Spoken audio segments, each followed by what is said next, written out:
কাল থেকে আর অফিসে যেতে হবে না? साला ये दुख का खत्म नहीं होता बे। কি হলো রে বাবু, তোর আবার কি হলো? মা আমার আর কাজটা নেই।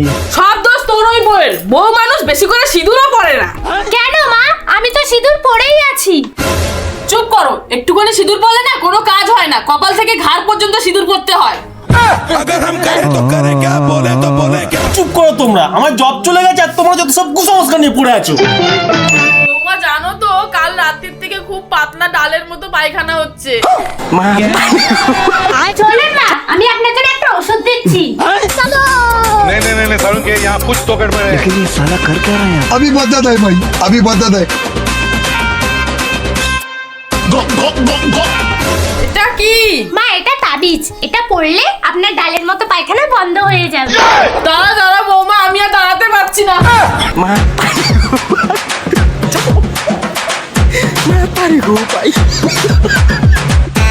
তুমি যে বললে এটা করলে আমার পাতলা পায়খানা বন্ধ হয়ে যাবে। কেন মা, বন্ধ হয়নি? দাঁড়ান। और अभी तो रुको, क्लाइमैक्स अभी बात। অনেক সময় রাশি খারাপ থাকলে একটা তাবিজে কাজ হয় না।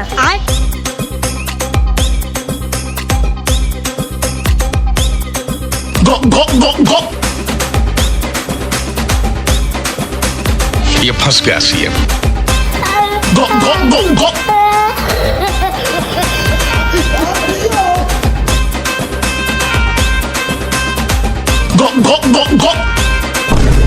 কি ব্যাপার বৌমা, আমি যতবার তোমার তাবিজ পড়ছি আমার ডালের মতো পায়খানা খিচুড়ির মতন হয়ে যাচ্ছে।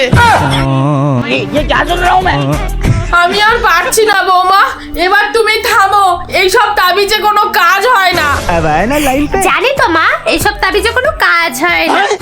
জানো মানে? যেমন আমার সিঁদুর কম পড়ি আর বেশি পড়ি কোনো কিছু যায় আসে না, ঠিক তেমনই তাবিজ পড়লে বা না পড়লেও কিছু যায় আসে না। তবু আপনি খালি আমার নামে দোষ দিয়ে বেড়ান। দেখুন লজিক ছাড়া কথা বললে কিরকম লাগে।